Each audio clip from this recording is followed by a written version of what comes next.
It's your brother Naheem, BKA Lord Abbott, AKA Mr. Just the Facts. Why is my microphone all the way over here? Peace, it's your brother Naheem, your brother Lord Abbott, AKA BKA, whatever, Mr. Just the Facts. Make sure y'all hit that like button, family. Share the video out. We ain't gonna stay on long. We're on a little earlier than usual. I want to talk about extremism, white extremism in the North, and why I feel we need to move back south. That's just a part of the strategy that we are going to continue to push. Make sure you hit the like button, share the video out. If you have not subscribed to the channel, you can subscribe by hitting the subscribe button on YouTube. Hit that little bell icon next to it so that you will become a part of the notification nation and get notified every time we go live. I see everybody. I see the fam in the building. Sister Shanna, Brother Brian, Atheist Black Chick, BTP Riri is in the building. The OG Arthur Waters in the building. Brother Cato, Miss Battle, Zaid Shahid Day, Vince Jefferson, Yahoo the L. Peace. What's going on, fam? We're gonna have a little discussion tonight. We're gonna talk about these white folk that's going crazy. Well, they've been going crazy, but it's swept under the rug when it comes to the North. The channel also has another feature. It has a join feature so that you could become a member of the channel. And in doing so, you'll get a special badge. And every month we're going to try to give away, some memorabilia, whether it's a free you hat, whatever t-shirts we have, etc. Honest to you, KS, for the contribution so far in the super chat. And we're trying to grow the platform. We're trying to grow the platform. Yeah, no, I feel you, Brother Cato. He said we just need to show them that we are crazy and they ain't ready. That's a fact. I'll say this: they are more organized. White folk is like how the locks looked last night, and black folk is Dipset. We together, but we not like really together. So we just gotta get our stuff together. Yeah, FBA Nigel. I'm familiar with stack bundles. Definitely. Seen a brother a couple times. It's so funny. I am from Far Rock, as you can see. It's a reason why I wore this hat and shirt, and I'm gonna get into that. But I was walking in my projects, Hamill's projects, one night. I was walking to the store, and as I'm walking, it's this dude just kind of leaning up on a light pole. As I'm walking about to cross the street to go to what we called up the block, and I get closer, it's stacked bundles. He just standing there, and he just look at me with one of those, I know who you are, look, and nod. I look at him with one of those, I know who you are, two looks, and nod and just keep it moving. It was just the strangest thing. He was just standing in my hood. He was cool with my cousin Lex. Travel on to the brother stack bundles. But let me see. Let me look at some of these comments real quick.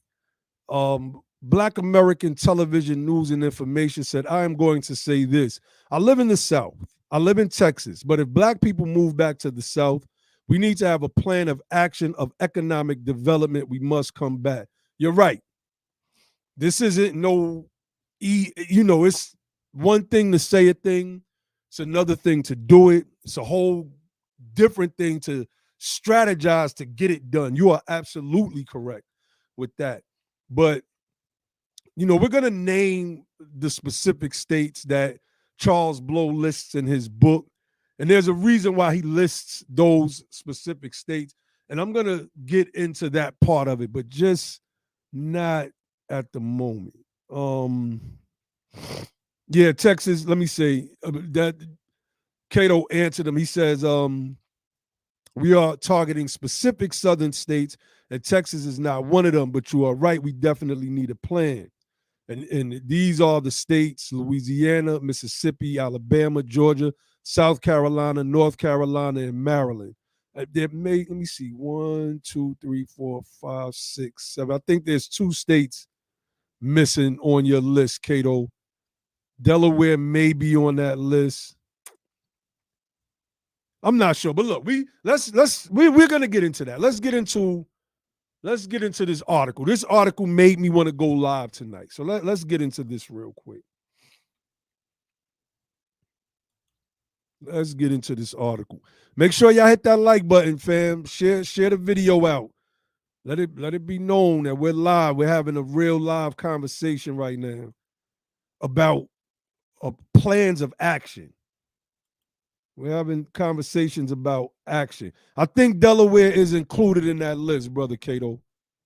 I believe so. Okay, so this headline from Yahoo News by a man named Michael Shank. Now, I don't know if this guy writes for Yahoo News, but he wrote this article. I see USA Today as the headline, so I'm thinking that Yahoo News is sharing USA Today's article by this guy named Michael Shank. It says there's a movement metastasizing across America. It's well armed, it's well extreme, and it's led largely by white men. They're enraged, they're feeling entitled, and they're taking ground wherever it's given. And while the movement clearly got new wind in its sails under the Trump administration, it's now self-sustaining. The January 6th insurrection on Capitol Hill was just the tip of this seething iceberg, as last week's anguished police testimony to Congress made clear. This movement isn't going anywhere. Going away anytime soon. And y'all have heard us touch on this on Be the Power over the past year and some change. You know, white supremacy is here. You go back to what it's rooted in, and you go back and understand the history of the Federalist Papers, you know, the anti-Federalists versus the Federalists, and you couple that with this false idea that these whites in the South believed that owning our ancestors as property, as one would own cows and horses and dogs and pets, was their divine right. And, you know, well, that's another conversation. But this thing has been going on for a long time. He says this: it's everywhere. It's even in Vermont. And shout out to the sister that sent me this article, matter of fact, if she's watching. I can't remember your name, but shout out, sis, if you are watching. She commented this on a tweet that I had put up. I think I put it up earlier or yesterday. It's everywhere. It's even in Vermont, where I live, which some people mistakenly consider a progressive haven. Now, it's funny. He doesn't explain why people mistakenly consider Vermont a progressive haven. But let us fill you in if you do not know. I'm pretty sure most of our audience knows, because that's the home of who? Bernie Sanders, the chief of progressives, right? Reparations is the most progressive policy that this nation has ever produced, in my opinion, of course. In my opinion, there's no policy greater than reparations. Special Field Order 15 and the subsequent Freedmen Acts. These were restitution acts. These were repair acts. That's progressivism. That, to me, in American history, if you are teaching American government, if you are teaching political science, I don't see how that Reconstruction era with those Reconstruction bills, the ones designed specifically for freedmen restitution, is not the epitome of progressivism. But anyway, Bernie Sanders. Every time Bernie Sanders is pressed on the question of reparations, what does he say? A politician is an elected official. Politicians speak for their constituency. Let me post the article in the inbox. Y'all know we like to share the links out. We like to share this information with the family. I want y'all to pull it up and read it on y'all's own as well. Let me see. Anyway, so Bernie, when he says no to reparations, he's saying no to his constituency. For his constituency. How do you get that Vermont with that Bernie Sanders? Charles Blow breaks it down in his book, The Devil You Know. Got it right here. We're going to get a little bit back into this.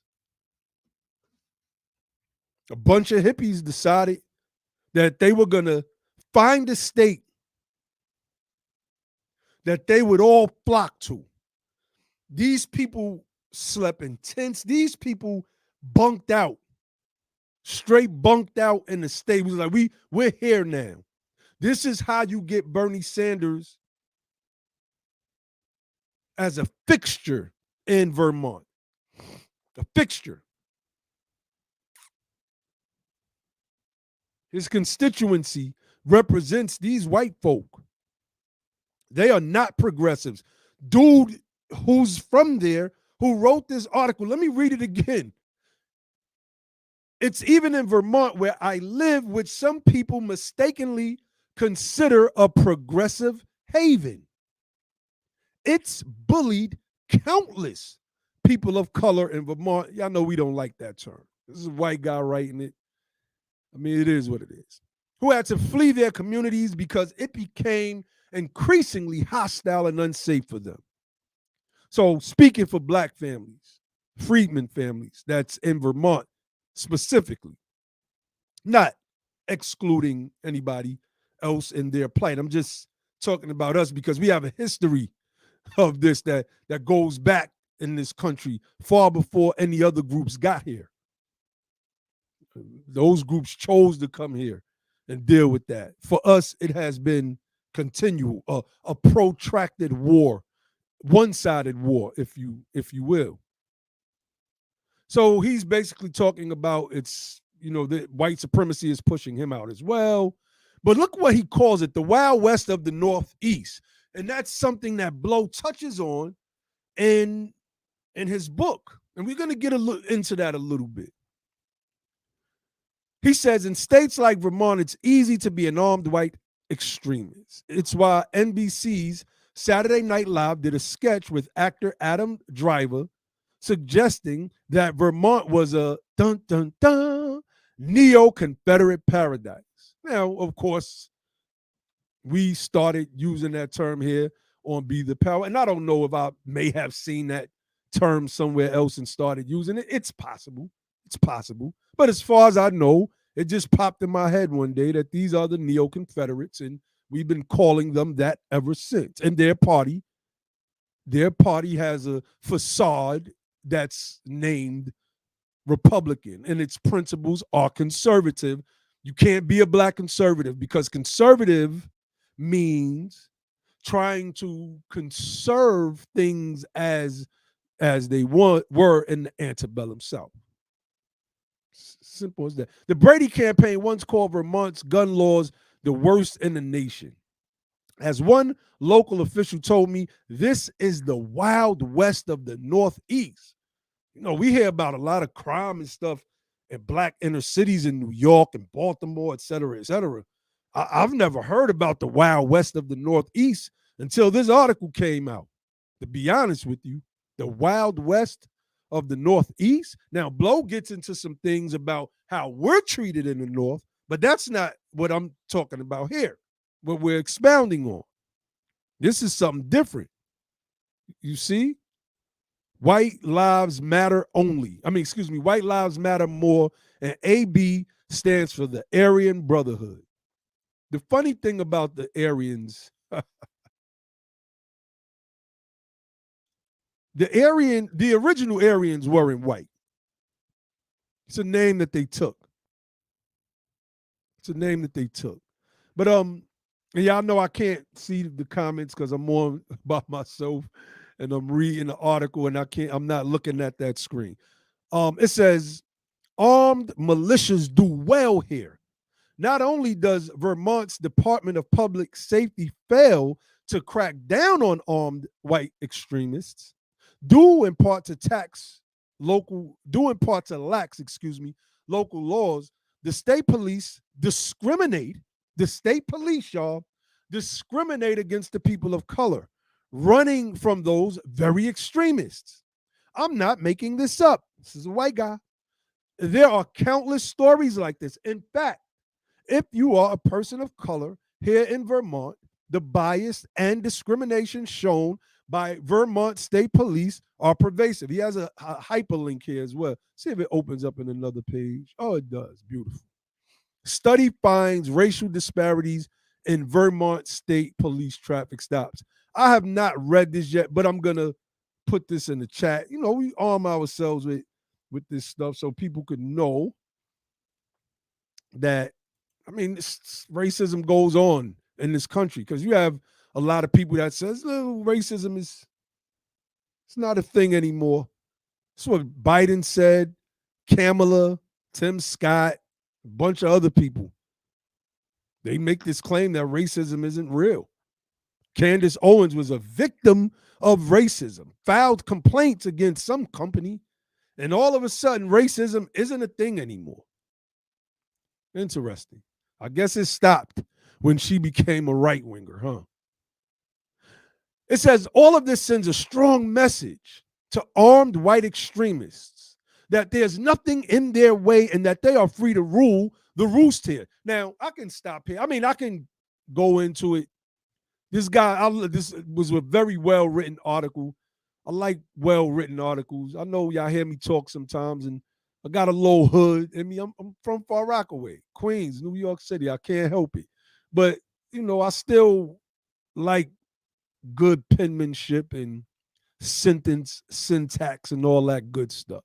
And this article was well written. I'll read the final paragraph. He says, America's armed extremists are that, armed. They're that, mobilized. And they're in need of rehabilitation and reintegration back into society. That's not going to happen. But it's wishful thinking. Many of them have nothing to lose, including my neighbors. Think about it. I'm going to get back to that. And until states like Vermont take this threat seriously, they will continue to seize ground and bully further. This is war. He speaks about in the article how they be just letting off all type of firepower. They want him to hear it because he's the one complaining about it. And the cops, who are of the same stock, they're doing nothing about it. Says this is war, and we are refugees fleeing violent, extreme, and often racist non-state actors. It's time we take this fight seriously and draw the line because they are winning. I've been saying that for the longest.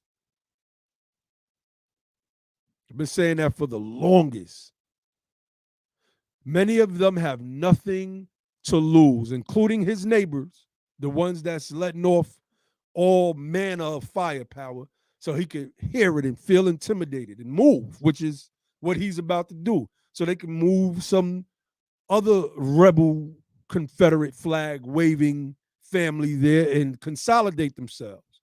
Hell, they might even grow in numbers enough to vote Bernie Sanders out. Don't let him ever slip up on reparations. He'll be up out of there with the quickness because these people are anti-black. But I want to show you, what white supremacy does. when talking about their own. When talking about their own. You got to think, these are breeding farms for police officers and Army servicemen. These are breeding farms. If you watch baseball, you know that they have a farm system, double A, triple A. They call people up. That Derek Jeter came from the Yankee farm system. If I'm not mistaken, he was a part of the Yankee farm system.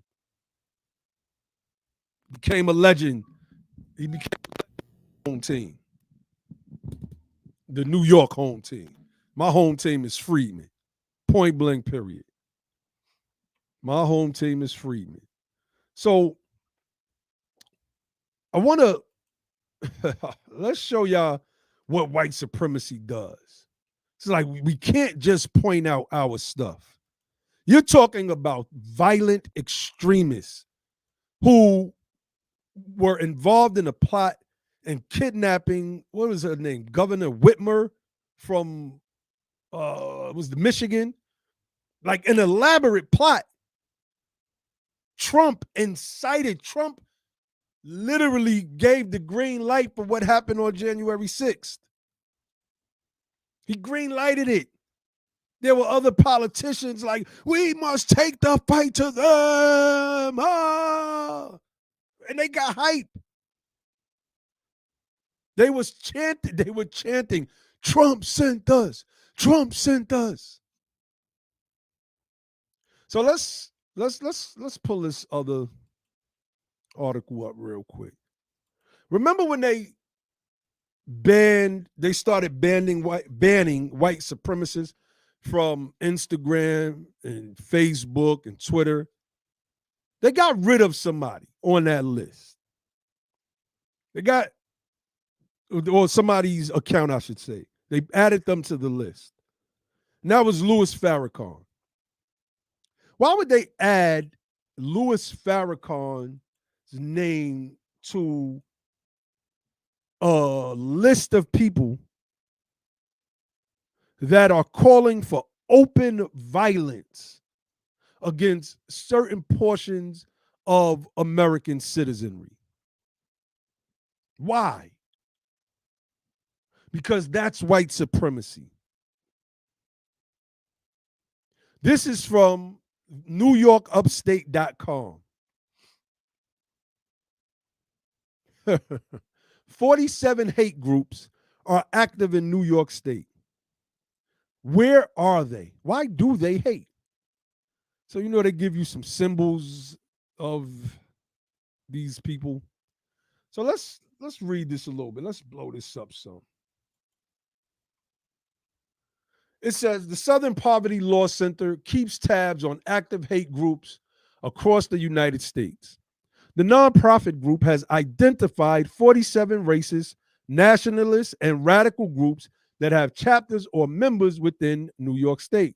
The SPLC's hate map shows where each of these groups operates across New York State, identifies which larger groups they affiliate with, and which groups they hate. Can y'all see that? That's ISUPK, Hebrew Israelites. Brother Tazariak, who always been ducking me for a debate for years on Sanetta's channel.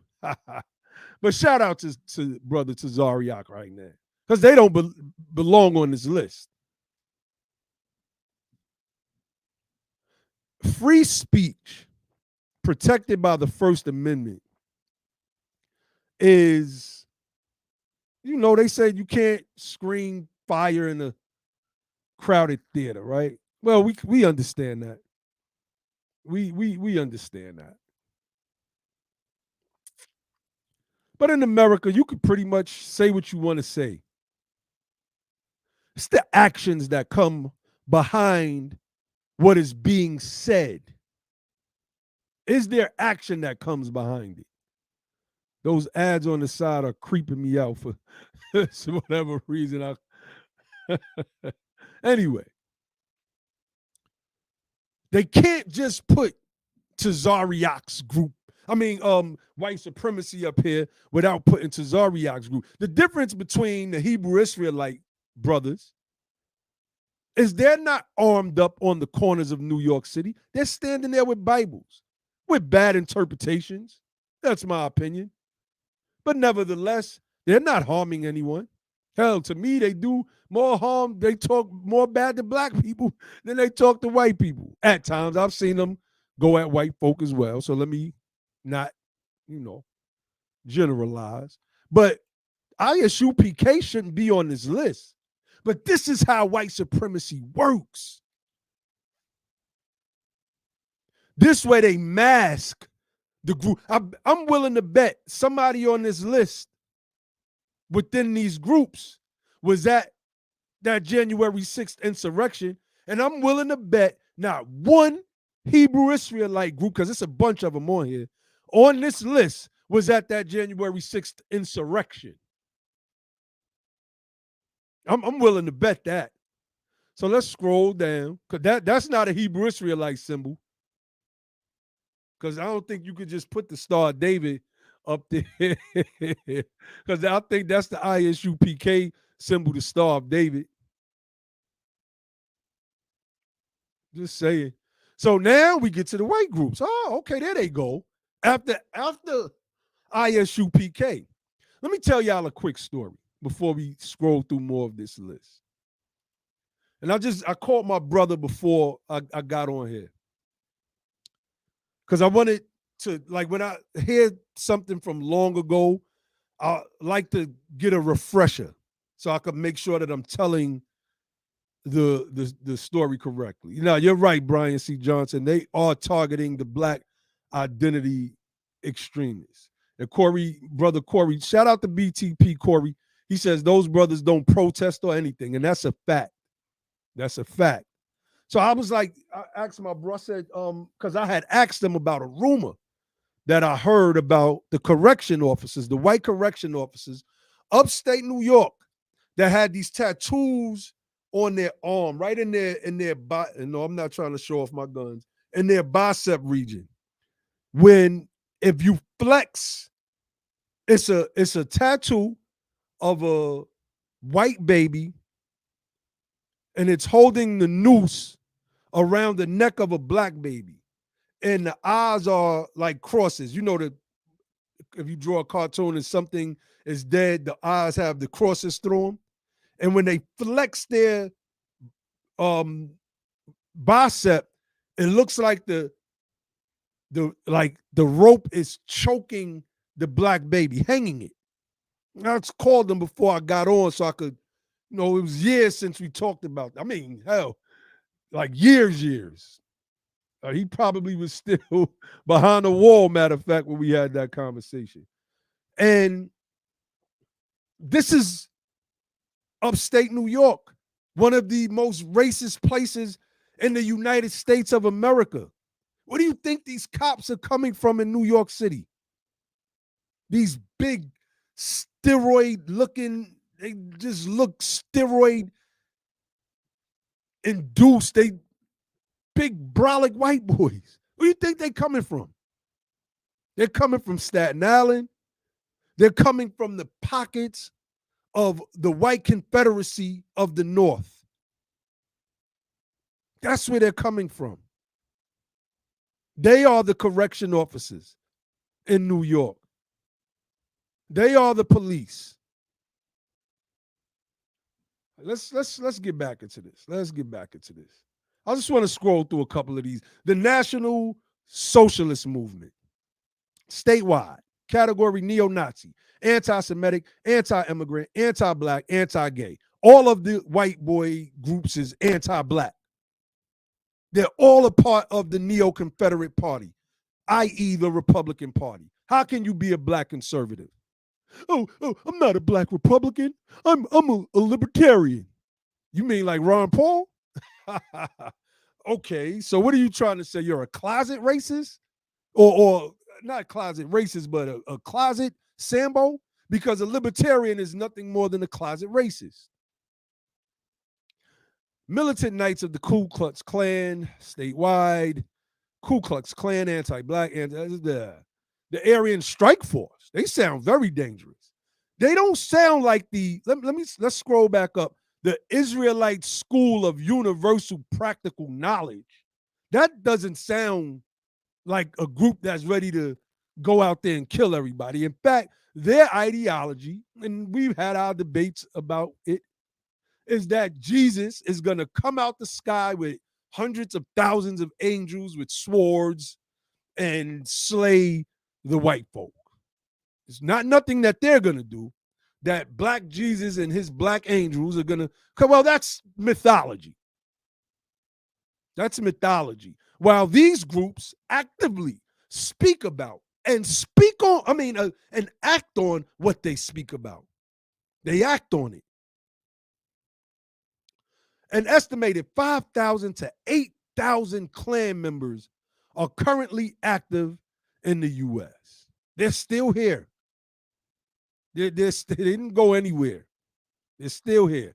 So the Aryan Strike Force, racist, skinhead, anti-black, anti-gay, it's all of the same for them. All of the same. Radio Jihad, Global Patriot Radio. So this is an anti-Muslim group. And I'm pretty certain you can add anti-black, anti-gay, all the rest of that on there. IUC is another Black Hebrew Israelite group, family. Black separatists, anti-white and anti-Semitic. So an oppressed group speaks out against the oppression. And somehow, and look at their name, Israel United in Christ. It doesn't sound like the Ku Klux Klan or the, what was it, the Aryan Strike Force, the Militant Knights. Like, this is all military. I'm hearing Christ and knowledge when it comes to the black people. Foundation for Advocating Christian Truth, anti-Muslim. I'm assume that they're white.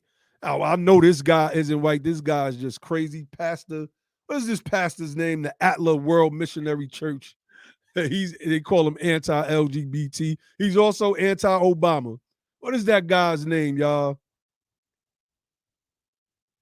Oh, what is his name, man? The brother up in Harlem. He used to call Barack Obama long-legged pimp daddy or something. Something like that. I can't think of this guy. It's right there on the tip of my tongue, man.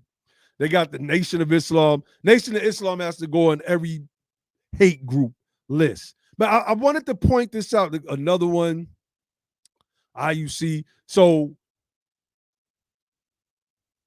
they're talking about the Bronx section. But look at the American Freedom Party, New York City, white nationalists. See, anti-black and anti-white are two separate things. Anti-white is y'all are oppressing us and we're speaking out against it. We are exposing you. A lot of times these guys have a lot of bogus conspiracy theory strewn into the actual facts. But either way, we're exposing you. And according to these people's ideology, we don't feel that you're good people. We feel that you're devils, et cetera, et cetera. That's the extent of what anti-black means to these quote unquote black identity extremists, because they got to make us something. But then you see American Freedom Party, New York City, white nationalists, anti-black, anti-immigrant. Anti-black means we want to kill black people. We don't want them in our neighborhoods. We don't have the power. We don't have a police force. We don't have anything that backs up the white nationalists. Anything. For black people, I should stress. So, the list goes on and on and on and on and on. They keep showing all of these Hebrew Israelite groups, but y'all get the point. Y'all get the point. Pastor Manning, that's his name. That dude is crazy. Matter of fact, I called in. He was on a blog talk radio show being interviewed. This was years ago. And we got into a debate. So he was talking down on black people. He's one of those types too. He ain't too far off from a black conservative himself. And he said, black people ain't never accomplished nothing great. They never built no ships. They've never traveled. White folk built ships. Columbus traveled over here to America. I said, are you familiar with Mansa Musa and his brother Abu Bakari? All right. He started going, well, I said, Abu Bakari traveled 3,000 ships from Africa to the Americas. And we know that in the historical records, one of the ships turned around because they didn't follow the current to the New World, I guess. They refused. They was like, they didn't know. This side of the world was called Ard Marjula in Arabic, and I probably said that crazy. The unknown lands. The unknown lands. One ship turned around and reported back to the kingdom. And that's how Mansa Musa becomes king, the richest man in history, not Jeff Bezos. Some people been getting it wrong. But yeah, Brother Corey, Pastor Manning said that. He said black people never did nothing great. So let's get into the why people need to get back south portion of this discussion. So I chose to wear my Far Rock stuff today, right? Representing my hometown, Far Rockaway, Queen. I got to thinking, right? What am I repping exactly? What is it that I represent? Star, for those of you who are familiar with Star, who used to do the Star and Buckwild Morning Show in New York, he has a podcast now, the Star Report. I believe that's what it's called. He said, but I could tell you about one place in New York that's mother effing crazy, and that's Far Rockaway, Queens. They'll cut your throat. They'll do this. They'll yada, yada, yada, yada. He was just winning, right? And now it's like, I got to think, is that what I represent? Right? Is that what I represent? Killers and cutthroats? Is that what I'm proud of representing? It's hometown that I grew up in. I'm gonna keep rocking my Far Rock gear. Matter of fact, I'm overdue for some more. I gotta hit my people. I gotta hit my peoples up. But I'm just saying, this is just the place where I grew up at. At the end of the day, we're freedmen. I had no political power in Far Rockaway. None. Our neighborhoods looked the same. I got into a debate. I was in my 20s. I got into a debate with Gregory Meeks, who was then the city councilman over our part of Queens. He's now he holds the House seat in New York over that same district. Got into a debate. He was so impressed with what I said, even though I was off on many things when I look back at the conversation. He wanted me on the team. He literally wanted me on his political team. It's like, what am I representing here? Charles Blow wrote this book. And I don't agree with Charles Blow's politics at all. But he wrote this book because we needed a Black Power manifesto. And we got it from the unlikeliest of sources. I'm telling you, it's a bunch of stuff that I disagree with Charles Blow on. I found almost nothing I could disagree with on in this book. He stepped outside of himself. And we have adopted this strategy here at Be the Power. and the united sons and daughters of freedmen. And we are calling for our people to come south. Let's read some excerpts. Let's read some excerpts. Let me see. Let's start from here. He says, now imagine an alternate scenario. He's talking about the reverse Great Migration.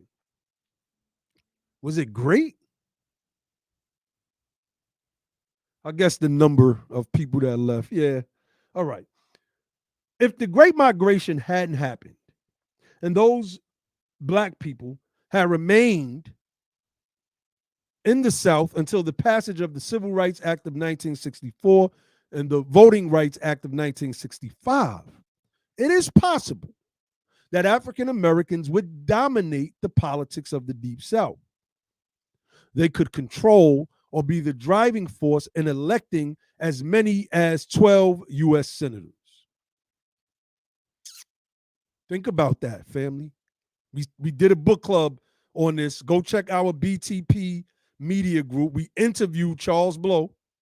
We interviewed him. We interviewed him on the platform. A matter of fact, I'll play a clip. Cato is crazy. He said Meeks is a sellout of the highest order. Hey, Meeks is he's the consummate sellout. That's why I was moving to New York. I was going to Queens to challenge Gregory Meeks' seat until I came across this book right here. Until I came across this book. And it made all the sense in the world to me to stay down here, to fight and go and be a part of something that I couldn't really have full control over in no capacity. It wasn't worth it to me anymore. The strategy changed. And that's how we got to think. My lessons taught the wise man doubts often and changes his mind. The fool is obstinate and doubts nothing and knows all things except his own ignorance. Let me finish reading, though.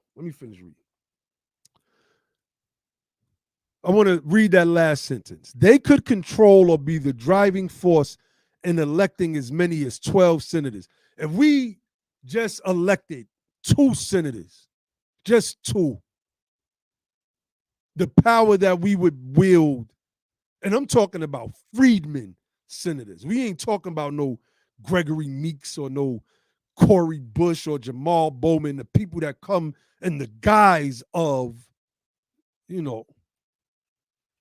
reparationists, talk that talk till they get in the door. They can't even say black man and black woman. They say black birthing people. Like what the hell is that? He says, considered another way, 44% of black people in America now live outside the South. However, hypothetically speaking, if just half of them, that's 22%, moved back south and were strategically arrayed, it would be enough to make black people the largest racial group in. Now, I want you to pay attention. In this portion, he doesn't name all of the states. He doesn't name all of the states. He names specific states, and he names them for a reason. So he says, enough to make black people the largest racial group in Louisiana, Mississippi, Alabama, Georgia, and South Carolina. A contiguous band of black power that would upend America's political calculus and exponentially increase black political influence. That's what we're calling it from now on, Cato. You gave us a new term. Blow gave us destination states. We're going to call it the targeted states. Brother Corey said, come to the South, fam. The days of the destination cities in the North are over. Let me see. Let me get into some of this. I got notes. I got a bunch of stuff. Let me see. Let me see. Matter of fact, let me read this real quick because this I read this when we did the book club and we was doing the breakdown. But it's the reason why I wore my Far Rock stuff today because I wanted to read this. It says, let me see.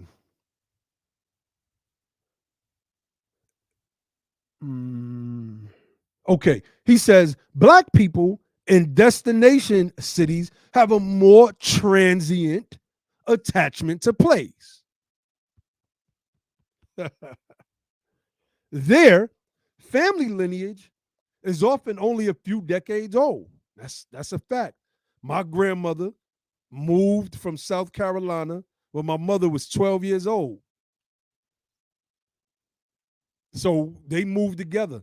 That makes me only a second generation New Yorker. I have no bloodline in New York City. My bloodline is in South Carolina on both sides.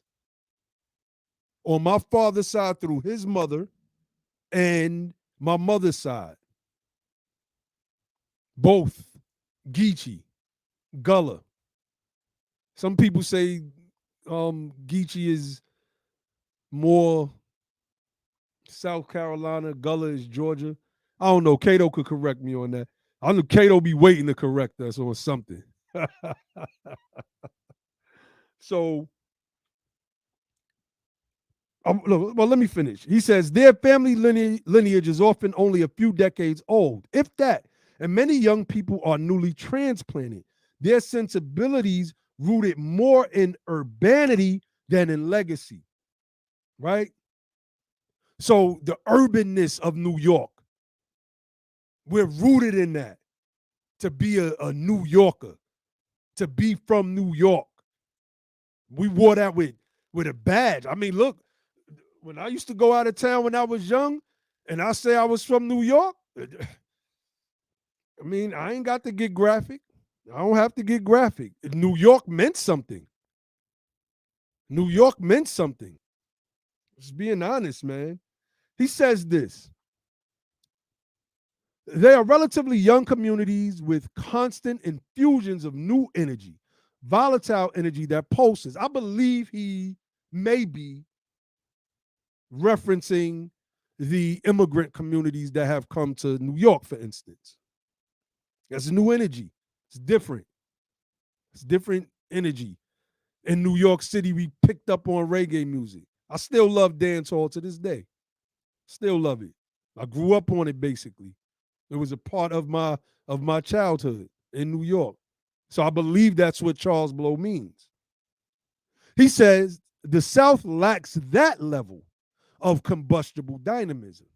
The South is pretty much the South. That's why Outkast is celebrated as pioneers for that dirty South hip hop, that Atlanta.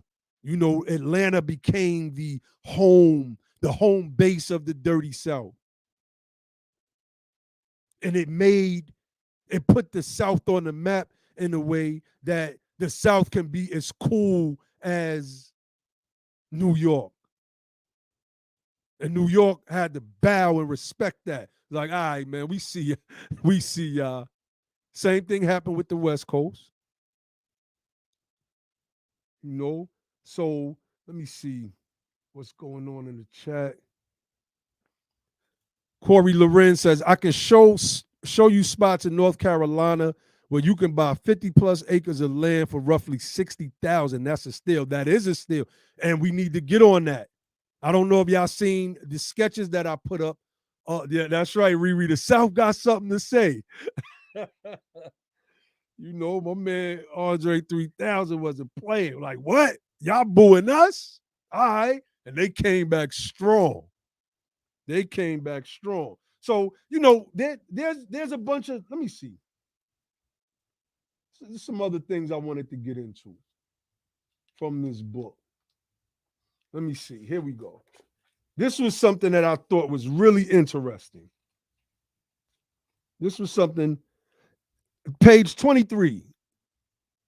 It says, a 2015 study published And the American Economic Review found that, quote, migrating north increases age-specific mortality rates by about half for women and somewhat less than half for men. And causes of death for those migrants were all linked to vices like smoking and drinking. The Great Migration distorted the age curve of Black communities in both the North and the South. The shift to the North of so many young people left the South disproportionately populated by the very old and the very young, with the sunken place in the middle. He goes on to give a breakdown. Y'all got to get this book.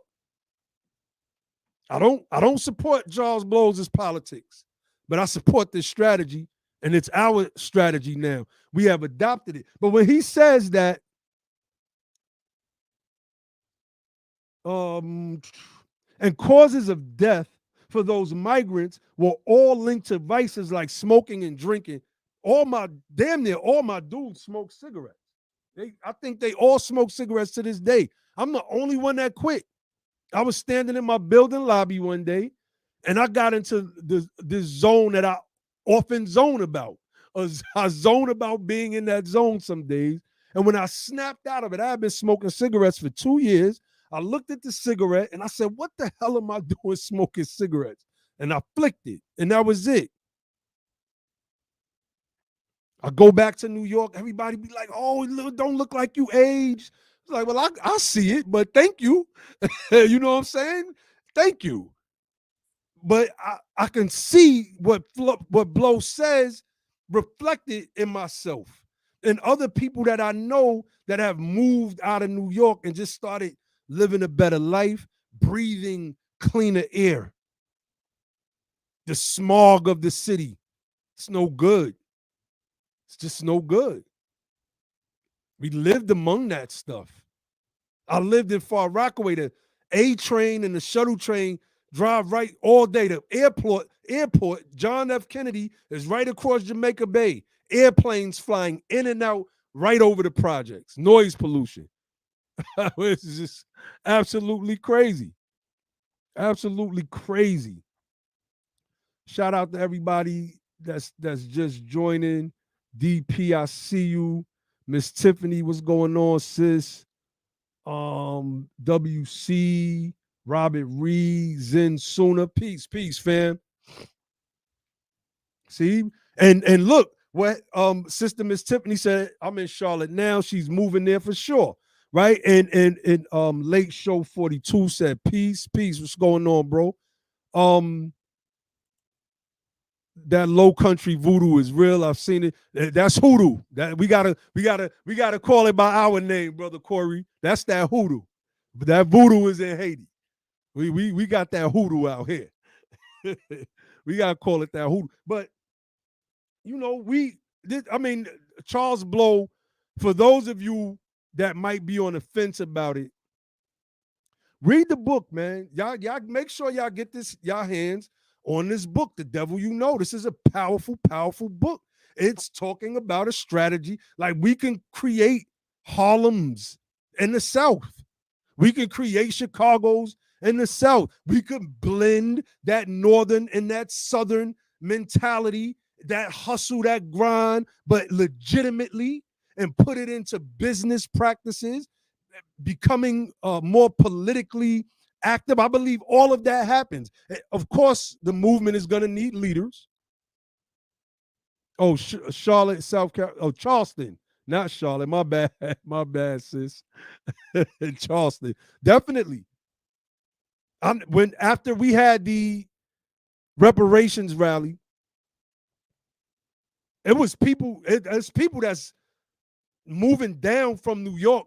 There's people that's moving up from Florida. There's people moving to Georgia. We have a plan. We have a plan. Freedmen are on deck. We are not playing. That's why we watching everything our family is doing in the assembly with the legislation. And shout out to the assembly for just the wonderful work, man. I've been sharing a lot of the bills that y'all have been drafting up and being a part of. I mean, y'all are inspirational. We got to give shout outs to the people that's doing the work. They need to get perpetual shout outs. Perpetual, because that's the work that they putting in on behalf of the movement. And I've never seen them get on their platform and brag about it. And Be the Power would never take credit for their work. How narcissistic would we be to do such a thing?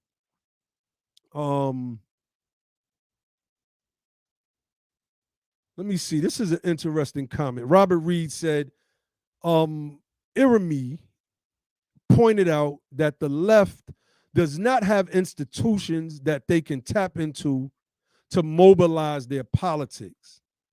While we aren't trying to be the left, I think the argument stands. That's interesting. I think the left has more media presence. So they don't necessarily need institutions to tap into. Their media presence and their link with the LGBTQ community, which, I mean, we have to call it what it is, are like social media bullies, right? Because you can't say anything. You can't even be a comedian and make a joke. Talk about everybody else. Dave Chappelle said, I couldn't say the faggot, but I could say nigger. I don't use that term. I can't stand that word. But like, we just being clear, I can say that. I just shared a video on Twitter where Plies did a whole album. And they told him he had to take the word cracker out. He said, I got the N-word in the album 60 to 70, whatever. I can't remember how many times. You want me to take the N-word, the word cracker out and leave the word nigger? This is where the left has failed us. Their access to media. Like, we gotta call it for what it is. You say, y'all homophobic. I see them people over there, them insignificant little people saying they're homophobic. Look, it's people that follow this movement who are gay, lesbians. Those are our brothers and our sisters, and we love them. But you will never see them flying that rainbow flag. Never. They'll tell you, we don't fly that flag. We don't consider ourselves a part of the LGBTQ community. We different over here. We different. Anyway, back to what we talking about. Back to what we talking about, man. Let's get back to the South, family. I was hoping the bros was gonna come on. I ain't gonna be on here too much longer. Josh probably gonna jump in 5 minutes right before I wanna shut the stream down. Let me see. I want to pull up something else before I close out this portion of it. All right, that's what I'm gonna do. Because Blow speaks about the representation of black police officers in what he calls destination cities like New York. It's true. You see the black officers there, but then in a place like New York, which black are you looking at? Is it freedman black? Is it Caribbean black?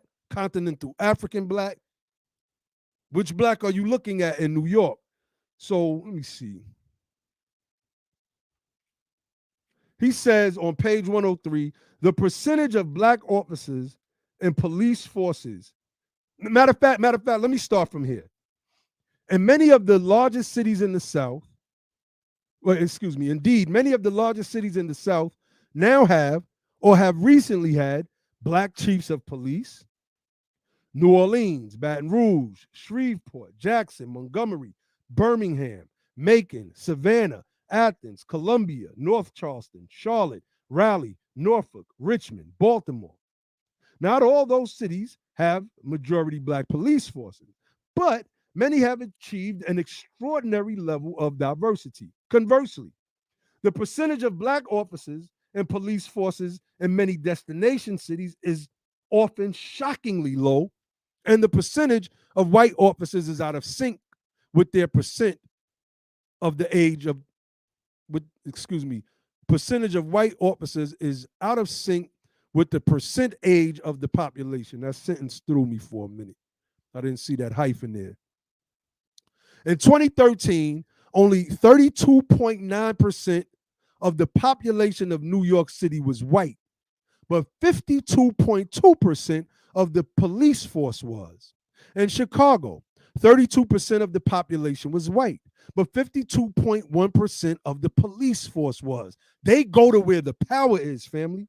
In Philadelphia, 36.3% of the population was white, but 56.8% of the police force was. In many ways, in many of these cities, there exists a profound disconnect between those doing the policing and those being policed. St. Louis comes to mind, right? Ferguson comes to mind, right? Each being somewhat foreign to the other, and in that gap grows fear, mistrust, and mercilessness. This can have disastrous consequences. Researchers at Texas A&M University analyzed randomly dispatched 911 calls and found that while white and black officers use gun force at similar rates in white and racially mixed neighborhoods, white officers are 5 times as likely to use gun force in predominantly black neighborhoods.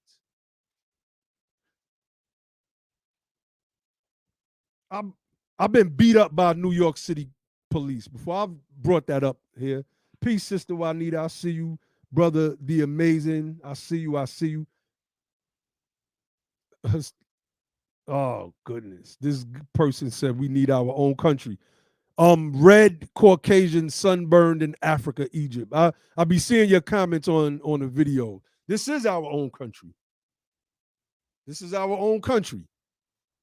We got to fight. And a part of that fight, 95% of it is political.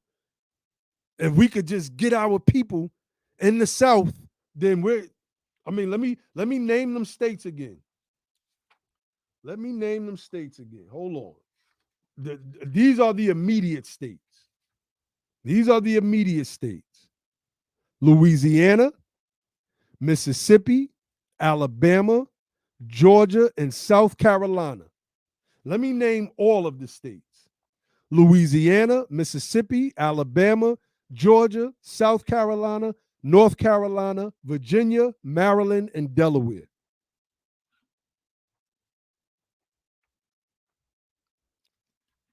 This is our country. This is our own country. We built it. Sister Juanita says, hey, Naheem, my brother said the cops used to beat them up, then drop them off in the white hood to walk home. Yeah, cops used to do all type of foul stuff like that. All type of foul stuff. Josh said Cleveland too. Yeah. Yeah. Let me see. I'm not, oh, okay. I think Brother Robert Reed was responding to what I was reading about those black officers. I don't know. That's a good question.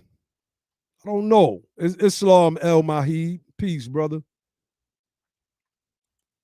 So, I'm trying to look at some of the comments, but, it's time for us to move. I believe. It's my opinion. I've been down here for 13 years now. I've been down here for 13 years now. Yeah, I seen the locks destroy Dipset. But in this scenario, if I can use an analogy, the freedmen are Dipset. We're together, but we're not really together. You got cats on Clubhouse that's supposed to be reparationists, doing rooms, clout chase rooms, talk about Dr. Darity as an op. We need to be pushing for 6.2 quadrillion. People not even making any common logical sense at all. We the Dipset in this equation. Everybody else is the locks. Like, we got to be honest and call it for what it is.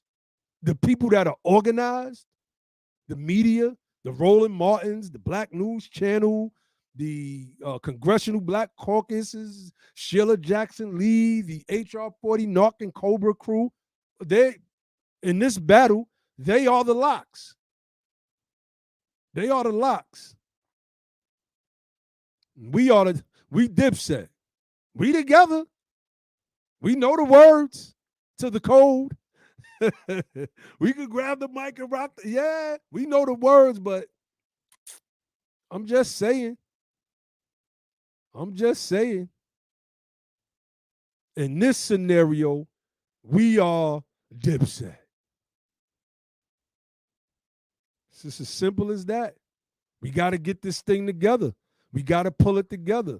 This is why we started the organizations, the United Sons and Daughters of the Freedmen, and Be the Power, so that we could just try to bring some semblance of organization and structure to what we need to do as a people. Because this back south migration is a part of that strategy. Josh said the Freedman is Dipset, shaking my head. Yeah, bro. I mean, I know y'all probably not feeling the analogy, but let's compare. We're not together. There's a bunch of people with different platforms. I'm going to name them. Tariq Nasheed, Professor Black Truth. What's the other one name? The Black Authority. The One Haitian Brother, TD Hip Hop. Us. There's a bunch of different groups that speak the same thing, right? We know the lyrics, like Dipset. We know the lyrics, but we're not together. This is not about content creation for me personally. Y'all see how many viewers we got live. Y'all see how many viewers we got live. It is what it is. We speaking to the people that's leaders that are ready to make moves, that are not on the channel to be entertained.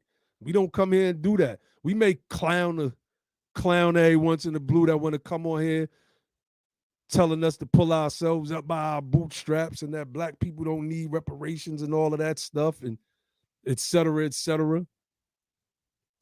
You know? Yeah. It's a bunch of us talking a specific type of talk, but we're separated. Some jealous, fighting. They want power. They got whole clubhouse rooms still slandering me from L's they got handed last year. Leave it alone. We not responding to that stuff. We got work to do. We're on a mission. Why would I look like going back and making more videos about the stuff we already? Stuff is lame, man. What are you in this fight for? Some people have mommy and daddy issues, man. Some people have mommy and daddy issues, yo. Okay, that's a good question. I text Sonetta. Peace, Sister Empress T, Freeway Dread, Lulama Bay, Golden Panthero. I'll text Sonetta and ask him to text Brother Reggie the link. I don't know if Sonetta actually did it or not. No, it's showing he didn't even see my text. But I would have. Let me answer the question, because I was on Sonetta yesterday. Was it yesterday or the day before yesterday? Mark Lamont Hill was on, so I jumped on there real quick. I had to jump on there, and me and Mark Lamont Hill chopped it up just a little bit. I ain't want to really get into no deep conversation. He answered the question about him being a descendant of freedmen, right? He spoke to his father's side, and he spoke to some things on Sonetta prior. He said he think Tariq Nasheed is funny, even when he talks about him. He said Tariq Nasheed said, "I don't have an FBA hairline." I thought that was funny. That had me cracking up. So I asked Mark Lamont Hill about Charles Blow's book. That's his colleague on the Black News Channel. That's his colleague. And he said he read it, but I don't know. Maybe he read it and it didn't stick to him. But he said he feels that we shouldn't abandon the North. He feels that way. So Reggie, brother Reggie called in after I got off, and Reggie brought up his Black City plan. And Reggie made some claims about the cities being able to pay the reparations needed to our people. Cities get their budgets and their budget money from the states. The states get their money from the federal government. It just doesn't make no sense. And I hope Brother Reggie will come on one day. I hope Brother Reggie would come on one day. I would love for him to come on so we could, get into it. There's no, we kind of got past a lot of that other stuff, and a lot of us are on the same page, man. Let me see. Robert Reed said, I don't think blacks will have a choice but to move back down to the South. They are literally placing fines on people who sleep on the streets in California. Let's get them out. Let's get our people in the South. They homeless already. Let's press the federal government. We got a website coming soon, fam.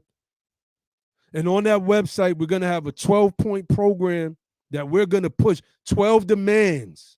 We demand. Starts off every one of those points. We demand.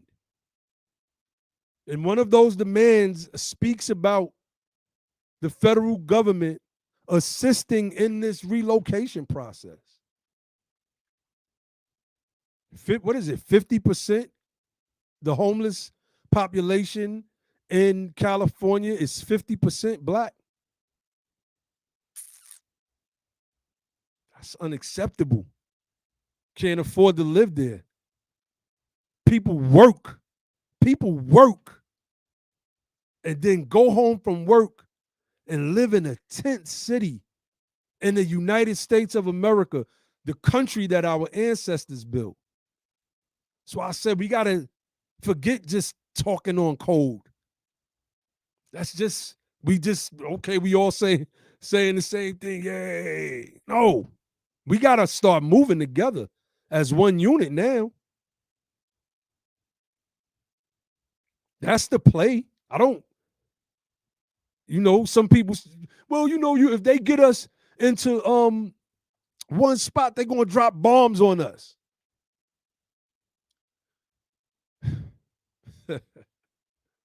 So the United States of America is going to load up F-15s, B-2 bombers. They're going to launch from Fort wherever. Name some of the forts. A bunch of them just jumbled up in my mind at the same time. I can't even get one out of my head right now. But Fort wherever, or off of some fighter ship that's in the ocean with a bunch of, and F-15s is old. Somebody's school, I think Ty Harper said they don't fly F-15s no more. They flying more up to date stuff. And they're gonna just start bombing South Carolina, Georgia, Louisiana, Alabama, because all the black people live there. Nobody wants to take the vaccine because, it's going to kill black people. I took the vaccine. Damn near everybody on BTP took the vaccine. A lot of black people I know took the vaccine. A lot of black people I know died before the vaccine was available. I know that a lot. A lot. Like, we can't reduce everything. I brought this up before. I used to debate with Sarah Sutton-Seti. We was on one time on Blog Talk Radio, and I was talking about basically what Charles Blow was saying here, how we need to start forming our own cities, running our own mayors. I said this years ago. Having our own chiefs of police. Sarah Sutton-Seti said, Are you crazy? If we go into one place, them crackers is gonna bomb us. I said, you sound scared. Like it's this fear of the European. It's this fear of the European. The Amazing said if they were gonna drop bombs, they would have done it to Mississippi and South Carolina already. Those are the blackest states in the Union. I mean, they could poison the water. It's a bunch. I mean, it's a bunch of stuff they could do. It's a bunch of stuff they could do. Like we gotta. That's fear. The reason why a lot of black people don't want to vote has its roots in fear, because the Klan is gonna kill us. That bred a sentiment of we voted for anyway. Ain't nothing gonna change for us. The children heard that. It's all fear. We freedmen, the greatest freedom fighters the world has ever known. And you trying to tell me that fear is what's stopping you from coming together with your people and formulating a plan such as a Southern strategy? I love to debate anybody on that topic. Anybody. Y'all know how we do on this platform. Y'all already know. Ain't too many people coming up here getting no dubs, no W's. Ain't one do it yet. But let me see. Freeway Dress said, we're the freedmen in Florida. People, the Florida people in the chat, y'all link up. But we trying to still get the people from Florida to come out of Florida. Let the whites and the Cubans have it. Let's move to Georgia and Louisiana and whatever states is close. What is that? Mississippi or Alabama that's on the panhandle. Let them have it. Our votes are basically insignificant there anyway. Cuban population is growing. Disenfranchisement for our people is growing. You could say, yeah, that's happening in Georgia, but if there's enough of us, using that term, strategically arrayed in these states, we can make a difference. We can affect the Electoral College. There's a bunch of things that we can do. There's a bunch of things that we could do. Yes, it takes planning. It's not no overnight thing. Brother Logic broke it down. This is a 5, 10, 15-year plan. It's not easy at all. But think about our ancestors that had to flee. We comfortable. It's like I'm comfortable with my little bit of scraps. I don't want to leave my scraps. All right, let me see.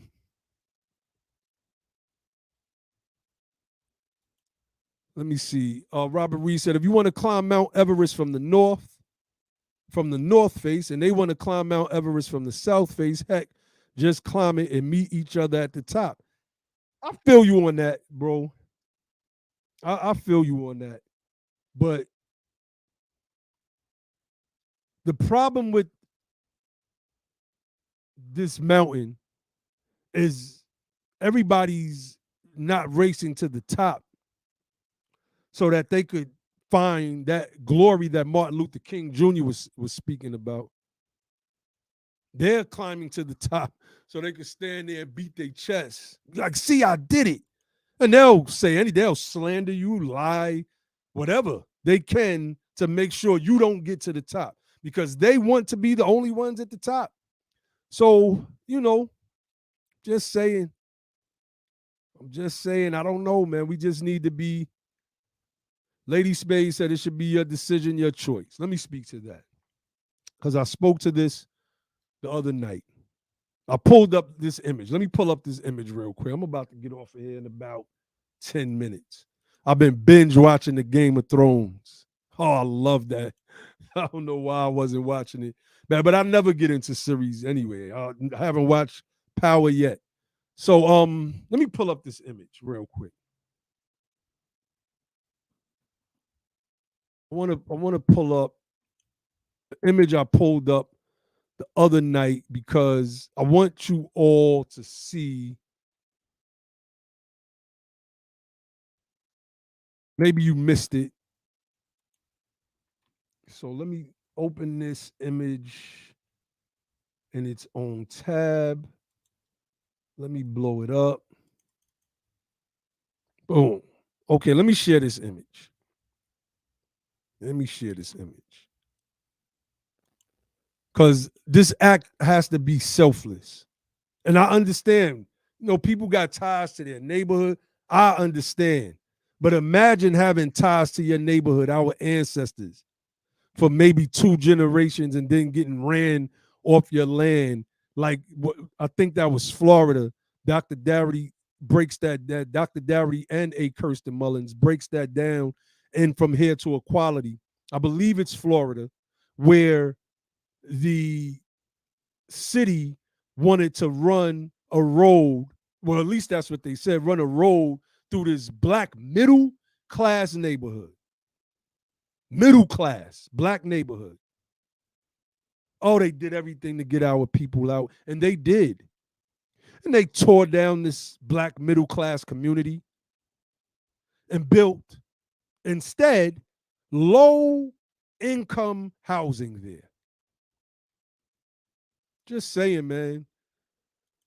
Sacrifice. So this is the image.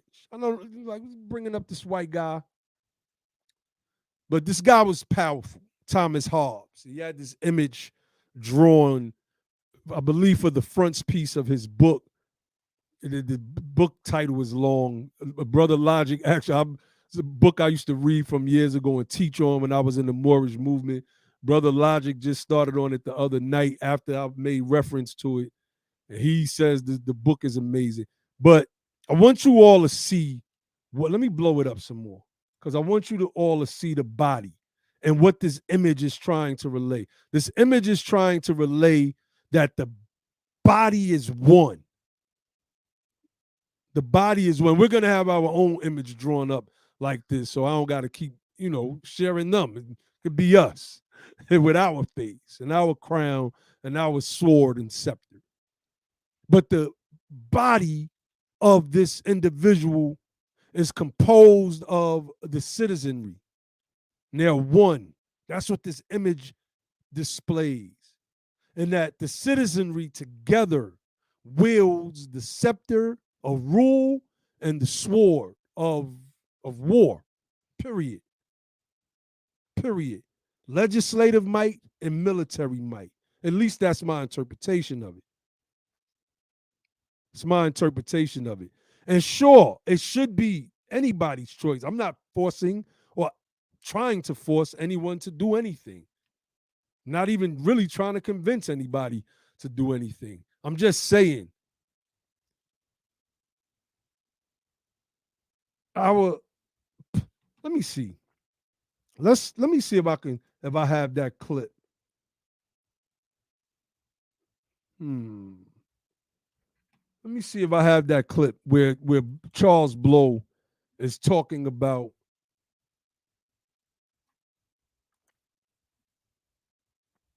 Hold on, y'all. Bear with me 1 second.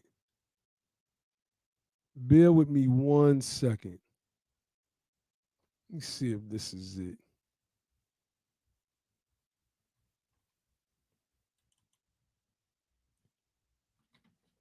I want to play this.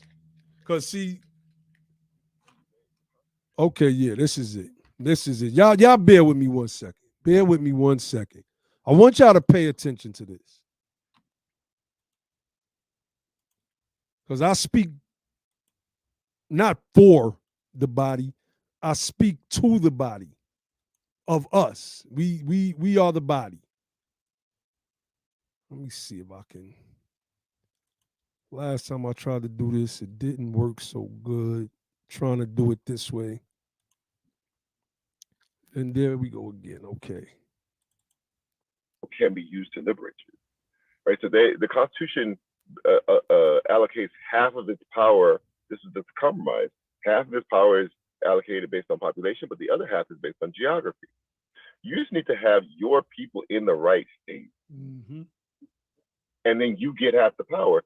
Right now, there are something like 6 or 7 states where the white population is 90% or more. Now, first of all, no one says, "Oh my God, this is a racial problem." That can't be. How do we let that happen? No one says a word, right? But I say 51% Black people in the state, and everybody says it's a radical, radical conversation. No, that's literally right now 90% white people. But if you take the population of all those states, put them together, they're only 1/4 the population of Black people in this country. It's not about your scale. People say, well, Black people can't think they're going to have that much power. They're only 14% of the population. Scale has nothing to do with it. That's right. Those people in those 6 or 7 states represent only 3% of the American population, but they also represent 1 out of every 6 Senate votes ever cast on any issue. Wow. What you have to do is decide if you want to be strategically arrayed in America rather than completely spread out. And there's a balkanization of this country that's coming whether I wrote this book or not. It's happening. In 30 years from now, 6, 7, 8 of the southwestern states will be majority Hispanic, not majority brown, not majority minority, majority Hispanic. They will send whatever delegation they want to Washington, and they should. They will control all those electoral college votes, and then that's the way it breaks. Hawaii will continue to be majority Asian, South Pacific Islander, and they will send people representing that demographic to Congress as they do now. Oregon, Washington, down into the Rockies will continue to be majority white. Everything east of that will be some combination of majority white and majority minority. There is not a single state on that map 30 years from now that is projected to be majority Black. Now, Black people just have a choice to make. As I've been going in this book, I keep saying, I'm not twisting you on. I'm saying, do you want state power or not? That's right. Because you can have it. It has nothing to do with your scale. Has nothing to do with you being 40% of the population.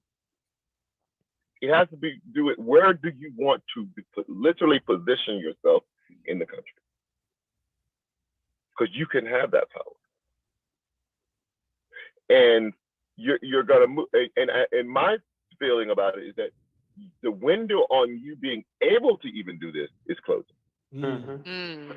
Also, 30 years from now will be the first time that Asians will outnumber Black people. Wow.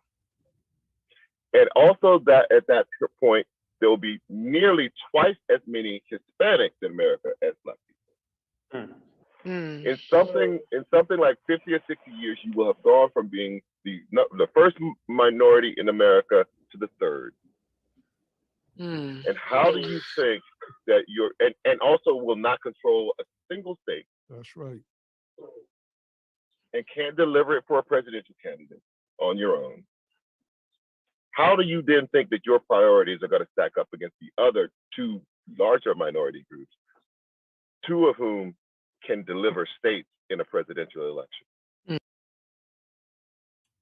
Hey, I'm just saying, fam. I'm just saying. He broke it down. And we went behind him and we looked. There was people on Clubhouse that they did the math. They watched the interview, they read the book, because he was on BETHEPOWER, and it brought them the awareness of the book. And I went in one Clubhouse room, they was breaking this thing down, the numbers.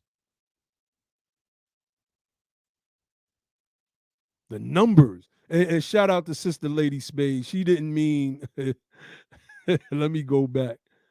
Hold on. Let me go back up. She was talking about the vaccine. I just want to pull up peace, Brother Ali Bey. My brother Ali is in the building. Brother Ali did a dope article. He and Dr. Darity. I don't know the name of the organization offhand. I can't find the comment because I'm scrolling too fast. But Sister Lady Spade, when she said your choice, was talking about the vaccine. She wasn't talking about the Southern strategy. So uh, it still gave me an opportunity to give the lesson about being one body, but my bad, my bad. Um,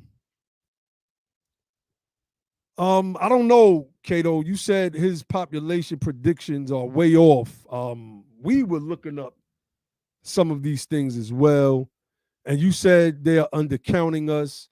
I mean, at the end of the day, what matters is, are we gonna be in a position to take over a state? Miss Battle asks, when are we doing the hip hop show? Says, I'm waiting. I'm about to put Ali on on black. We waiting for Ali. Says we can't do it without brother Ali. We can't. We waiting on Ali, man. We can't do the hip hop show without brother Ali. So I had to put him on the spot a little bit, real quick. But Hit Flick said, "But aren't we all people of color?" Laugh out loud. See, and I feel what you mean in that joke. I feel exactly what you mean. And that's why that terminology is so problematic. And I think people like Charles Blow is beginning to understand that. Let me see. Let me see. All right, so look, I'm not going to stay on too much longer. I just wanted to get on and, talk to the family. That article made me want to go live. They're in Vermont. They're in Vermont. Militia'd up, white supremacists, white lives. What is that? White lives matter only? No, white lives matter more, is what the article said. Did I? I'm always closing them out. Yeah, I closed it out. All right, I closed it out. But yeah, the Aryan Brotherhood. These people are real. They're not imaginary. They're not imaginary at all. Let me see. The Amazing says, I know folks hate to hear this, but abortion has hurt freedmen growth more than any group. That's just a fact. It's a fact. That's a fact. And New York City, watch this. New York, not just, I don't think it was even just New York City.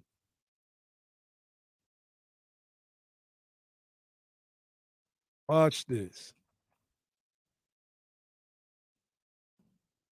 See if I can pull this article up.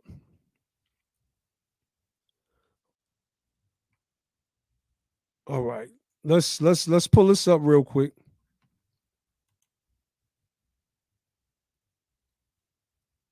And folks gotta hear it. Because the Democratic Party push abortion on us like it's candy or something. Like, no, go kill your babies, please.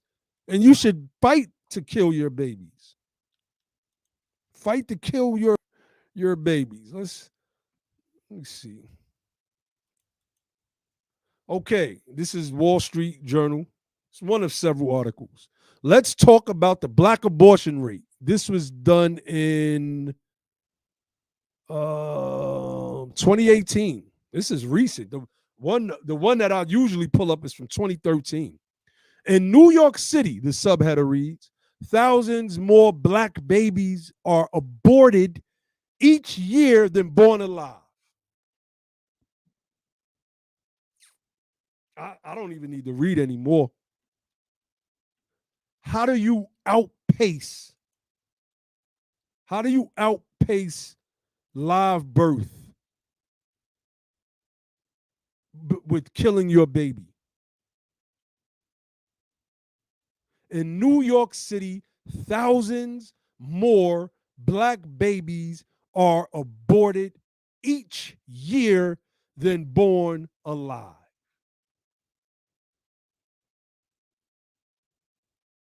Come on, man. Come on, man.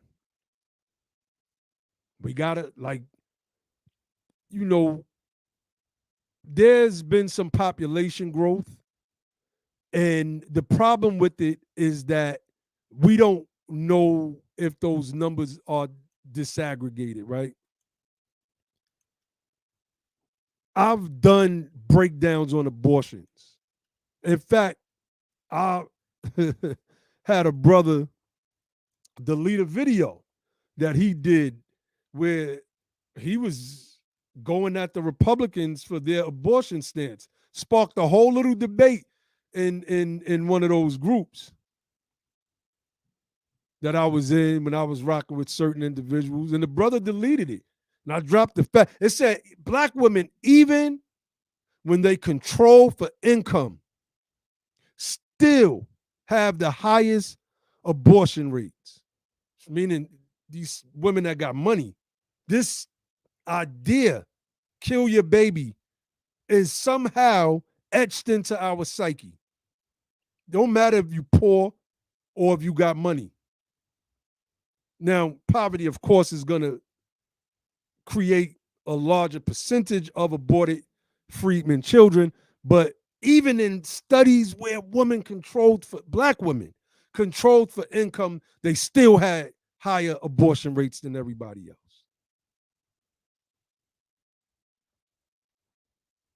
I mean, just saying. Now let's pull this up.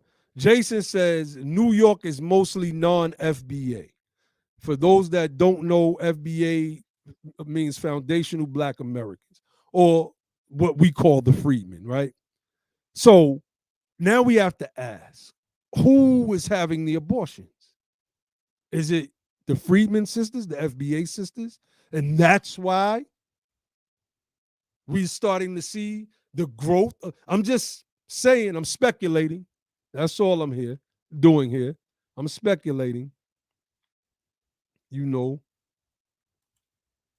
Otis says it says a lot about the state of precarity when you decide you can't afford to raise a child.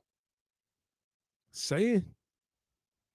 One of the things that's why we want to open up a freedman orphanage. Don't kill your baby. Have the baby, bring it to us. I'm just saying, we got to step in and intervene. My brothers and I spoke about this yesterday, an actual freedman orphanage. Don't kill your babies. We got sisters that's going to run this orphanage, sound sisters who are of the right mind. We ain't got to worry about, people that suffer from mental illnesses running. And I remember this one sister that was one of our mods suffering from mental illness. I mean, she was going at my daughters doing and her friends doing BTP youth. She was in the chat trying to correct them like they don't know any better. I'm like, yo, chill out. But when people like that are suffering from mental illness, I had to take a wrench after that. I was like, oh, this chick is crazy. I call it how I see it. This chick is crazy. I had to take a wrench. You can't let a person like that run an orphanage. No. You get the sisters of sound mind. I mean, there's a lot that we can do. There's a lot of pressure that we can start to put on the federal government. But we got to move together. We got to move cohesively. One cohesive unit. We can't be the Dipset in this verses. We know the words. We on code. Everybody's saying the same things, but we all scattered and don't sound right when we on the stage. It just doesn't.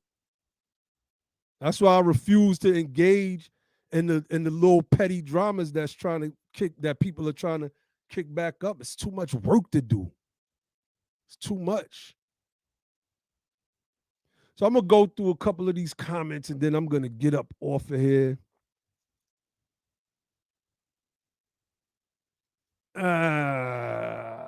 I'm not going to pull that comment up. Let me see. I think, let me see. All right. Okay. No, let's pull it up. If women don't, the midwife says if women don't want to have babies, then they don't want to. What you gonna do? Keep getting the same ones pregnant? That's not how you address the issue. That's not how the issue gets addressed. That's why we fight for reparations in the first place. If women don't, that's like you're blaming the men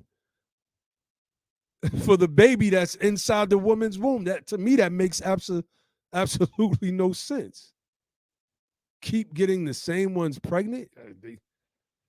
All right, let's go to Robert Reed's comment. He said, I think this topic about abortions brings up a much needed, highly inflammatory, but most ignored conversation. This gender debate is going to have to take center stage at some point. Yes, it is. We're going to have a discussion. Let me put that out there. Because, the fellas and I, we all don't agree on everything. And we all don't agree on Kevin Samuels, right? I agree with brother Kevin Samuels and much of what he says, not 100%, but we're going to have a conversation and we're going to bring some sisters on. We're going to have a roundtable discussion about the gender war. So y'all prepare for that one. And sisters who want to be involved, y'all let me know. If y'all are hearing this right now or will hear it, let me know if you want to be a part of that panel discussion. So Cato says, still, black women have about 600,000 children per year. Just imagine how much larger our numbers would be without abortion. Exactly. Crazy. Since 1973, for every black baby that was born, one was aborted. That's a 50% halt in population growth for our people. I mean, I can't just chalk that up to you keep getting up the same ones pregnant. That still has me baffled. Let me see. Brian C. Johnson says another doctrine of devils stemming from white feminism, abortions, that is. Let me see. Hitflix says if you have money, they act like they don't want to have a baby to be a drag on their life. Yeah, that's true. Some of them are like that. That's across racial spectrums. Okay, so I'm gonna go back to the midwife's comment. You can imagine all you want. They are doing it, and you obviously cannot stop it. I cannot stop it, first and foremost. But if you're gonna say blame the man, because that's what you did in your last comment, then you're gonna get pushback from me. Because that's exactly what you did. Are you gonna keep having? You mean is she gonna keep letting the same man impregnate her? I don't get it. How it becomes just the man's fault? Because that's what you did there. I don't know if you realize that you did that, which is why I can't wait to have this conversation about the gender wars. Because many of us are saying things that we do not realize that we are carrying out this white supremacist agenda of stepping on black men. We don't realize it. So let me see. The Amazing says if poverty was a reason for abortion, then freedmen would already be extinct. Our entire argument is that we came from slavery, literally lowest possible level of poverty. That makes sense. I don't know if it's necessarily true, but I mean, we have the highest levels of abortion in the country. We do. We have the highest levels of abortion in the country. Golden Panthero says the crack era gave white supremacy life support. That is a fact. A vaccine comment. That vaccine that's not FDA approved, it will be years before you know the effects of this test vaccine. Well, let me let you know the effects of COVID because I had it. Horrible. Horrible. I can't even describe really what I felt. They say it's like the flu.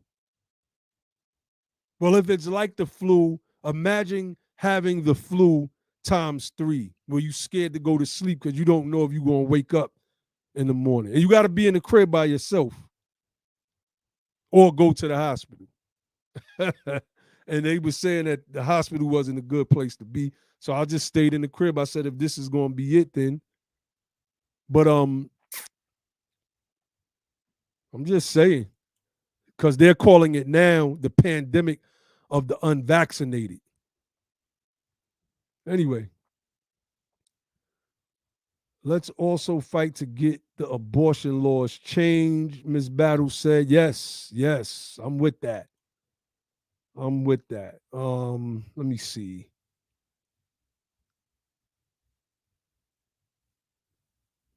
Let me see.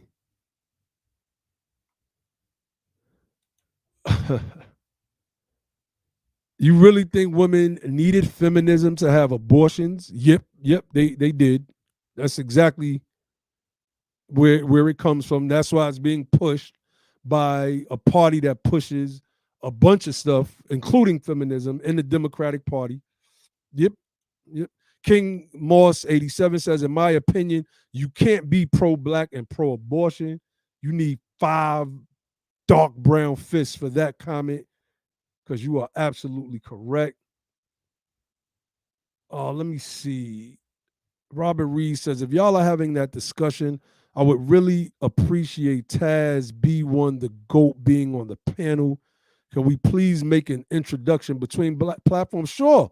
Let's hook it up. Our BTP livecast at gmail.com is a way to get us. If you don't follow us on any of our social media accounts, that is the Gmail for our platform. Yeah, let's hook it up, man. Let's build.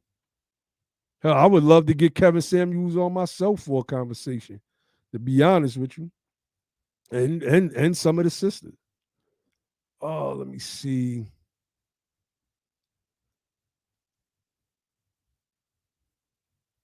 Let me see.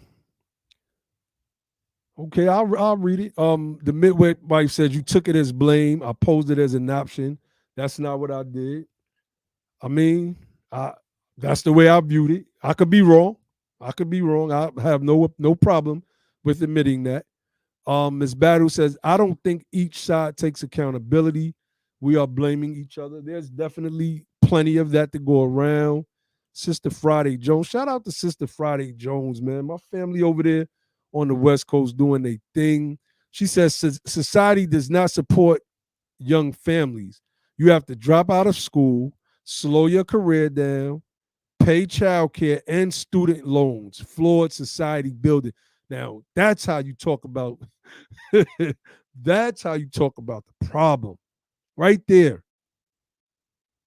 You have to drop out of school, slow your career down, pay child care, and then you got student loans on top of that. That is definitely flawed society building, if I've ever heard of it. And that's why we got to get control of our own politics. We have to.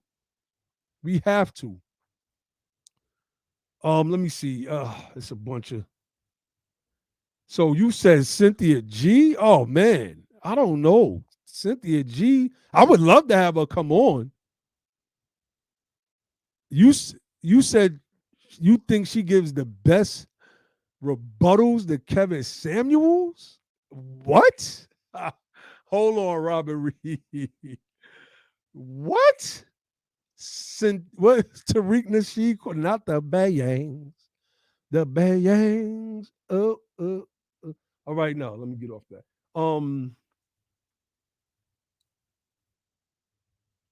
Cato said that's going to be on his platform. No more legalized abortion outside of exceptional circumstances. That's what I'm talking about, brother Cato. That's exactly what I'm talking about. But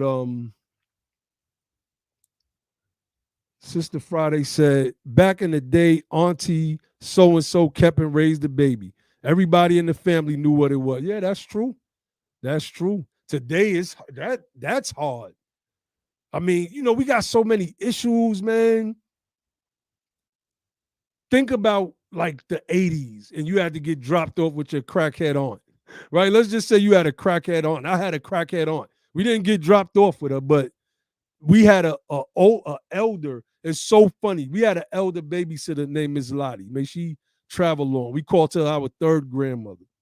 Miss Lottie was from the South. Lottie Mae Smith. She was, as she would say, kin to the late great singer Bessie Mae Smith. And she was sought after as a babysitter. And Charles Blow touches on that in the book about how the elders became basically the babysitters for the youth in the South because a lot of the young were depleted in the migration north. So Corey Loren says, doesn't Taz roll with women that bash? Nah, yo, Robert Reed, man, what you doing, bro? We not doing no black man bashing. I mean, look, we could open the platform up. Anybody could come on the platform. Ain't nobody bashing no black man no on this platform. That's just not going to happen. That's not going to happen. So let me see. Riri told me to check the email address btplivecast@gmail.com. I may have typed something wrong. Corey Loren said, and you can't be pro-black with a non-black partner either. Period. I tend to agree. I tend to agree. Some people have been in their relationships and they found their blackness, and I can't question if somebody's got to have a white wife. Let's just say it's a brother, and they are going. I mean, they going all out for our issues. I can't say that they're not pro-black, but I understand the sentiment. I understand it. I really do. I understand it. Let me see. All right.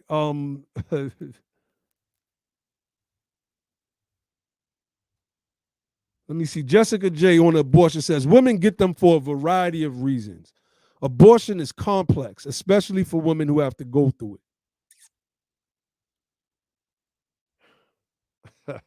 I said last year that I was gonna do a stream on abortion. I don't think I ever got to do that. And I think that because this conversation has come up, I think we should do that. I think we should do that. I think we should have a Ooh, wait, I gotta pull this one up. I got to pull this one up right here. Lady Spade said, I'm not a feminist, but I'm gonna blame the black man because you're so irresistible. I would have a hard time telling you no at Naheem at Be the Power. Thank you. Might see a little blush. Oh, you made the dimple come out. Oh, wait, you done made the dimple come out on the left side. Ooh, wait, let me find out. Let me find out. Somebody said I'm falling off because of because I said if a brother got a white woman and he's fighting for I mean, look, if you fighting for us, man, and you black, even though you got a white wife, I can't then turn around and say you not pro-black.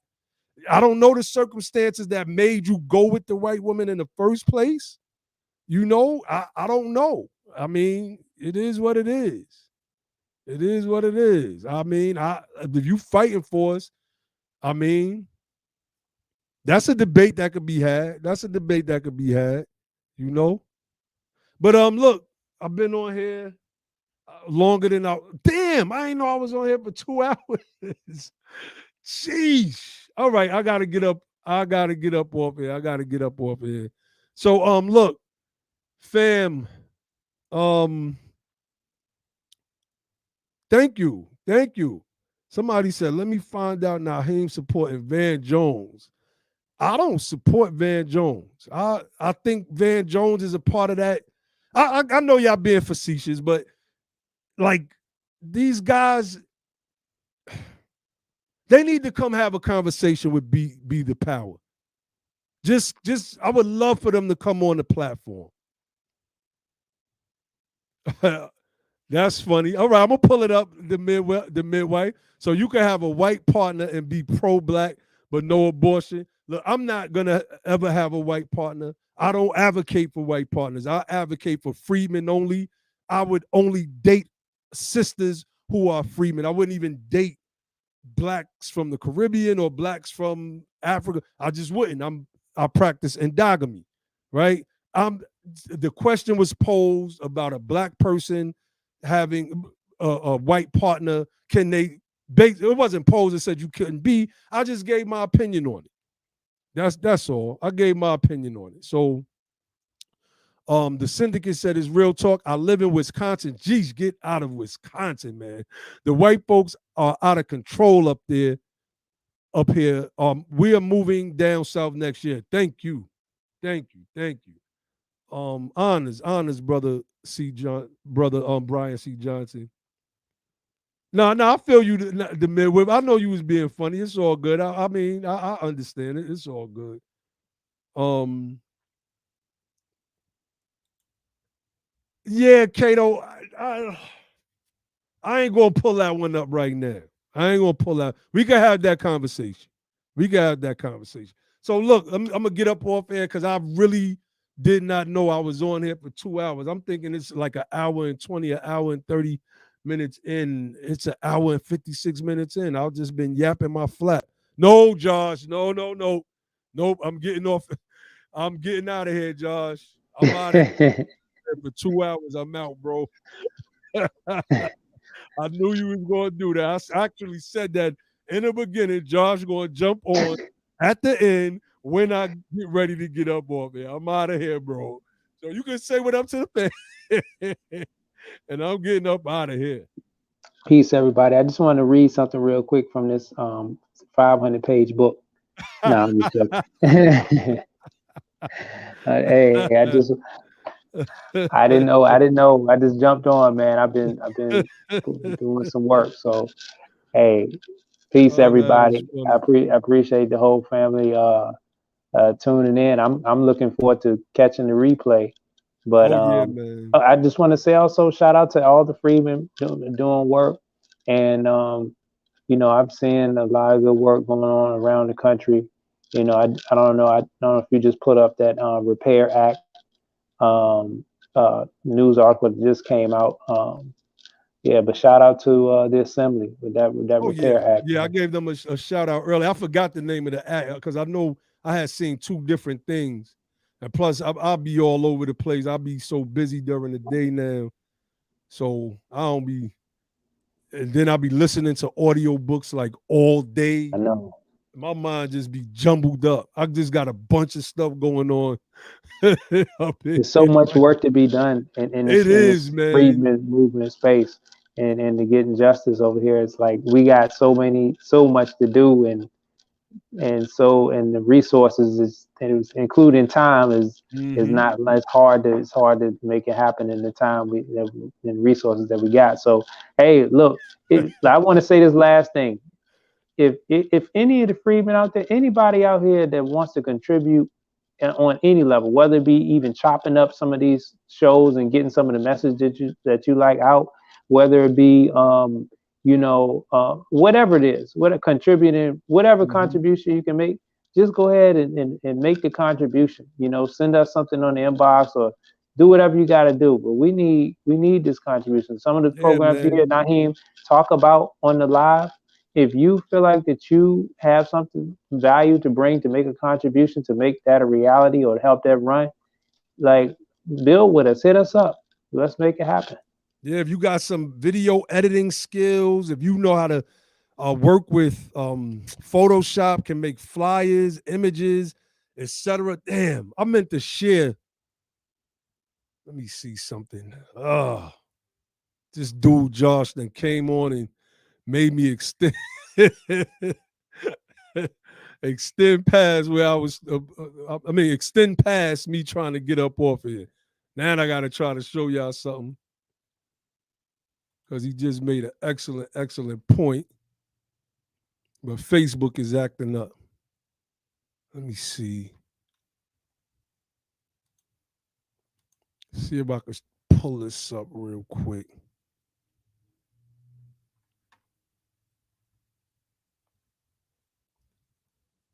Did I put that on Facebook? No, I didn't. I thought I uploaded the pictures of the uniforms. All right, I'll probably do that on the next live stream. But we are starting a Freedmen's Military Academy. We're calling it the Freedmen Force, the FF. And we got some things, man, on that we lining up. I go to bed thinking about this. I wake up thinking about this. I think about this all throughout my day. This is my whole life has been like this. I've always been trying to figure out ways to uplift my people. Always. So, yeah, that was an excellent stream Friday, and Chad hosted with the our church family. I didn't catch all of it. I came in the beginning and I caught a little bit, I think, towards the end. I was just so busy.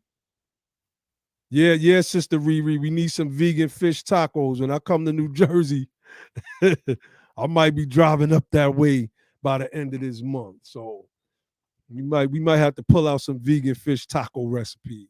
But yeah, all right, I'm getting up off of here, man. Yeah. We leave you with the motto of the platform, which is don't just fight the power, become the power. And then and only then will you have the power to make a change. And with that, I say peace. Peace.